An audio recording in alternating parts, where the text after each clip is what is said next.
आपका नाम सोनू जो है वो आपका निकनेम है या आपका नाम कुछ पहले और था और फिर बाद में? बड़ा अच्छा सवाल पूछा आपने। मैं मेरे पापा मम्मी को बोलता था कि आप लोगों ने मेरे नाम में थोड़ा सा एफर्ट क्यों नहीं किया। लोगों के नाम कैसे होते बड़े बड़े, आर्य प्रताप, फलाना ठिकाना, ये वो। मेरे ग्रैंडफादर नाम दया प्रसाद निगम, पापा का आगम कुमार निगम, मेरा सोनू निगम ऐसे किसी कर दिया, आपने छोड़ दिया। तो पापा ने कहा कि बेटा जिस जमाने में तू दादा बनेगा ना, तब सारे बंटी चंकी तू ऐसी उम्र में दादे, तू वरी मत कर, सोनू ही ठीक है। अच्छा। फरीदाबाद में आप पैदा हुए थे जी। एक मध्यम वर्गीय परिवार में? जी हाँ, हमारी पूरा मतलब मुंबई आने से पहले तक तो हम लोग ने बहुत अच्छा मॉडेस्ट जिंदगी जी है। कौन कौन थे आपके परिवार में? मेरे पापा, मेरी मम्मी, मेरी एक बहन मुझसे 1 साल छोटी है, एक 11.5 साल छोटी है। अच्छा। तो हम 5। और क्या करते थे आपके फादर? एक्चुअली हम लोग कायस्थ परिवार के हैं। जी जी। सब पढ़ाई लिखाई वाली फैमिली। और पापा was the first one to deflect from administrative services to music. और कहाँ फरीदाबाद और कहाँ उस समय बॉम्बे था। जी। पापा का केस ऐसा था कि पापा 15.5 की एज में घर से भाग गए थे, क्योंकि इतना अंदर उन्माद इतना था कि कुछ करना है करना है करना है, मैं वरना घुट घुट के मर जाऊंगा, ऐसा था। तो वो जिद्दोजहद, वो भूखमरी, रास्ते में सोना, ट्रेन स्टेशन में सोना, भूखे, दिन में एक बार खाना खाना, मेरे पापा की स्ट्रगल ये रही है। फिर वहीं मम्मी से मुलाकात हुई। Mummy Bombay born brought up थी। मम्मी भी गाती थी स्टेज में। तो दोनों का love marriage, eloped marriage actually. Elope, in fact वो और रेबल ऐड हुआ उसका। एंड उनको एक और रेबल मिल गई, मेरी मम्मी की भी फैमिली बड़ी स्ट्रिक्ट थी, गढ़वाली लोग थे बेचारे। उस जमाने में कहाँ ऐसा होता था, वहाँ तो एक बार बेटी ने शादी की तो बाकी बेटियों की शादी रुक जाएगी, तुम्हारी बड़ी बेटी ने इंटरकास्ट मैरिज की है। तो ये सब होता था। बोलना बड़ा आसान है, बट जो गुजरते वो जानता है। करेक्ट। एक्चुअली मेरी स्ट्रगल जब लोग बोलते हैं तो मैं बोलता हूँ ये मेरी स्ट्रगल नहीं है, ये मेरे पापा की स्टार्ट की हुई रिले रेस है। और आखिरी बेटन लेके मैं पहुंचा, तो क्रेडिट मुझे मिल गया। तो ये कहानी थी। फिर ये लोग फरीदाबाद आके, वहाँ मैं पैदा हुआ। मेरे पैदा होने के 1 साल के बाद में ये लोग दिल्ली शिफ्ट हो गए, जहाँ पे स्टेज शोज होने शुरू हुए थे काफ़ी सारे। और उस समय आप जानते हैं कि इवेंट्स नहीं थे, छोटे बड़े शो होते थे। उसी में आदमी बड़ा होता था कि अरे वाह ये गाता है आदमी, बहुत अच्छा गाता है। और पापा रफ़ी साहब से लेकर मुकेश जी से लेकर चंचल जी से लेकर कव्वालियों से लेकर किशोर कुमार, सब जॉनर्स पकड़े हुए थे और बहुत ही पैशनेट सिंगर। किस किस्म के फंक्शंस में गाते थे? शादियों के होते थे या मेले होते होंगे। मैंने भी कितने किए, मुझे भी गाते हुए 38 ईयर्स हो जाएंगे सर। मैंने सुना 4 साल की उम्र में आपको इन्होंने स्टेज पे भेज दिया। नहीं, मैं आया, आप चले गए। ये तो डांट रहे थे मुझे ऊपर से, क्या कर रहा है क्या कर रहा है क्या कर रहा है, अपनी मेरी मम्मी को बोला। और आपने जो एक गाना गाया जिसकी आपको 2 लाइनें याद थी और आप गाते ही चले गए। तो वहाँ से मेरे बगल से मेरे पापा मम्मी करे और खत्म कर गाना, क्योंकि अंतरे पे जा नहीं पा रहा मैं, वो लूप पे अटक गया था मैं, बिकॉज इतना छोटा था मैं। वो जो हालात थे वो क्या थे? क्योंकि मैं हमेशा जिंदगी को विजुअल्स में देखता हूँ, तो बिल्कुल आई एम श्योर दिल्ली में आप जब जा रहे होते होंगे, आप कैसे ऑटो से जाते थे या बस से जाते थे फंक्शन पे? स्कूटर पे जाते थे। अच्छा। पापा चलाते थे 2 व्हीलर। हाँ। और मम्मी पीछे बैठती थी और मैं उनके आगे खड़ा होता था। और मुझे राइडिंग का बहुत शौक था। हाँ। तो कभी कभी पापा मुझे खाली रास्ते में देते थे कि चल एक्सीलेटर चला ले, ऐसे लेफ्ट राइट। तो वो बड़े अच्छे दिन थे। और हमारा सौभाग्य ये था कि हमारे माँ बाप ने हमें बहुत अच्छा माहौल दिया, टचवुड। हम अमीर नहीं थे लेकिन हम लोग खुद अपने माँ बाप के लिए कंसर्न थे। हमने कभी उनसे ऐसा नहीं बोला कि नहीं ये साइकिल चाहिए, मुझे चाहिए, जैसे आज के बच्चे करते हैं। ये तब भी करते थे हमारे दोस्त लोग, चाहिए। हमें पता था कि हमारे माँ बाप हमको बहुत प्यार करते हैं और खुददार लोग हैं, चीटिंग नहीं करने वाले, किसी से उधार नहीं मांगेंगे। कैसे लाएंगे वो? कमा तो मैं भी रहा उनके साथ में। तो हमारा आपस में एक बड़ा अच्छा छोटा सा यूनिट था। मैं अभी भी अपने आप को एक बहुत क्लोज यूनिट समझता हूँ मेरे पापा से, मेरी दोनों बहनों से। मेरी शादी हो चुकी है, पर ये यूनिट अलग है। ये यूनिट अलग है, ये मेरा अलग है, मेरे माँ बाप।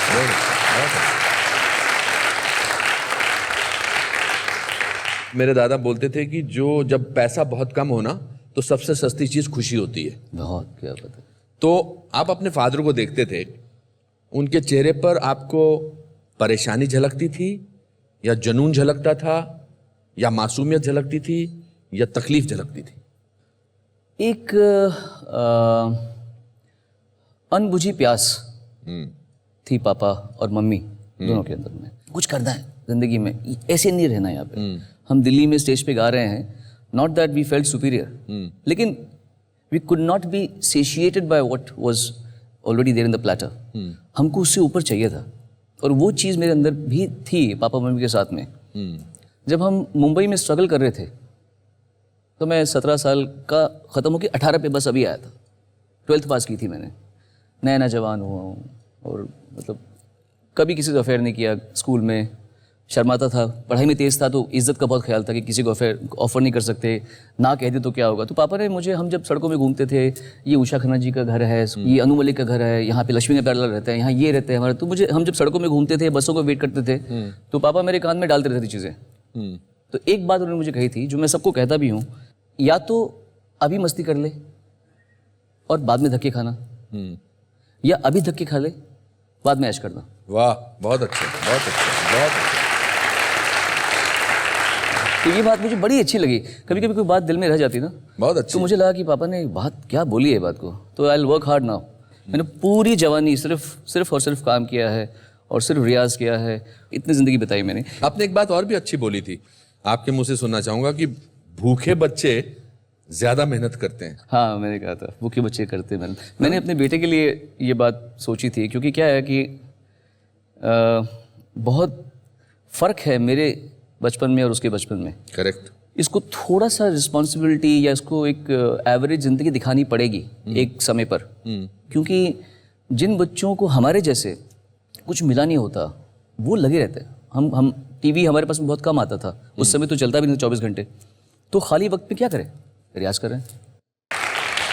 दोस्तों, अब वो मौका आ गया है आप में से किसी एक को स्टेज पे बुलाने का और सोनू निगम साहब से और मुझसे बातें करने का। तो देखते हैं कौन है आज का भाग्यशाली व्यक्ति। सोनू, इसमें कुछ नाम पड़े हैं, आप उसमें से एक नाम निकालिए, पढ़ के सुनाइए। और टॉप से निकालता हूँ, मतलब लोग अंदर से हाथ डालते हैं, आप ऊपर करवाते हैं, जो टॉप में पड़ा होगा। रोहन। रोहन,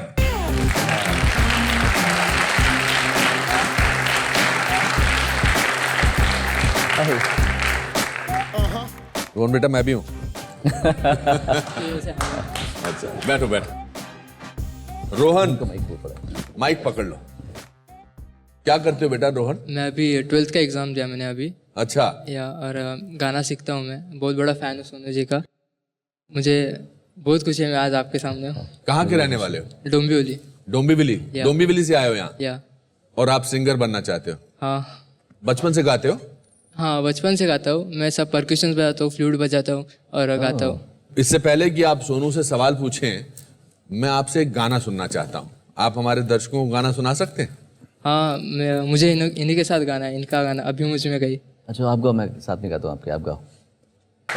क्या बात है रोहन। देखो सपने कैसे पूरे होते हैं। क्या पूछना चाहते हो आप सोनू से? यूजुअली एक डुएट सॉन्ग के लिए मेल सिंगर और फीमेल सिंगर चाहिए होते हैं, पर आप ऐसे सिंगर हो जो फीमेल की आवाज़ भी निकाल लेते हो, तो मुझे कुछ ऐसा आपसे सुनना है। आपको सोनू की कुछ पसंदीदा चीजें हम गिफ्ट में देना चाहते हैं रोहन। क्या बात thank you sir, thank you. आइए।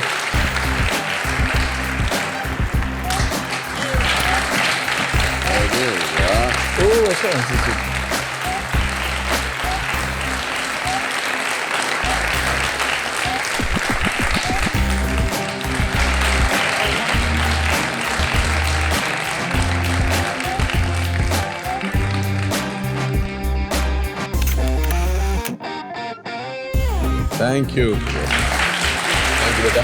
God bless you. All the best.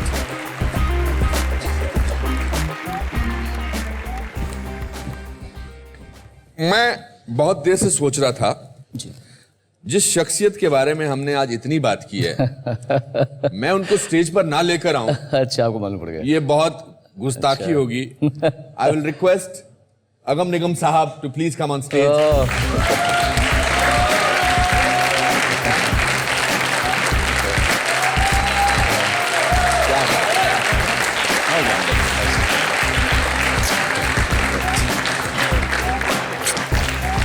बैठिए, ये माइक लीजिए। आज के पूरे शो में 90% बातें आपके बारे में। हाँ, वही मैं सुन रहा था। तो इसमें उपलब्धि आपकी नहीं है, इनकी है। क्या बनाया आपको भगवान ने? एक्चुअली ये मेरे ख्वाबों की ताबीर है। वाह। जो मैंने ख्वाब देखे थे बचपन से, तो डेस्टिनी होती है, तो मैं पूरे वो सारे नहीं कर सका, कुछ कर सका। जी। तो बाकी जो ज़्यादातर थे जो रह गए थे वो उसने कर दिए सब। How wonderful, how wonderful. इतना कैरेक्टर होना, इतना दृढ़ होना, ये बहुत बड़ी बात है। और जो आपने शिक्षा बच्चों को दी है, मैं उसके लिए आपका बहुत बड़ा मुरीद बन गया हूँ। Thank you. आप भी गाते हैं और सोनू भी गाते हैं। और आज तक शायद बहुत सालों में ऐसा नहीं हुआ होगा टेलीविजन के इतिहास में कि आप बाप बेटे ने साथ में गाया है। हाँ, साथ टेलीविजन में तो नहीं गया। Is it possible to have a song from both of you?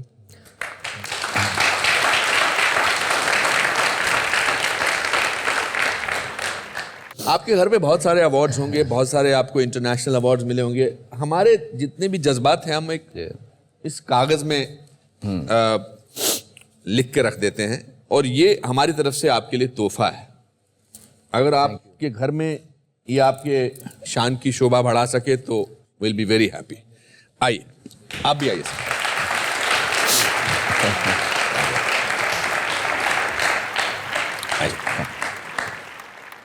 संगीत जगत के सबसे अनूठे व अनमोल रत्न सोनू निगम, आपको हमारा सादर प्रणाम।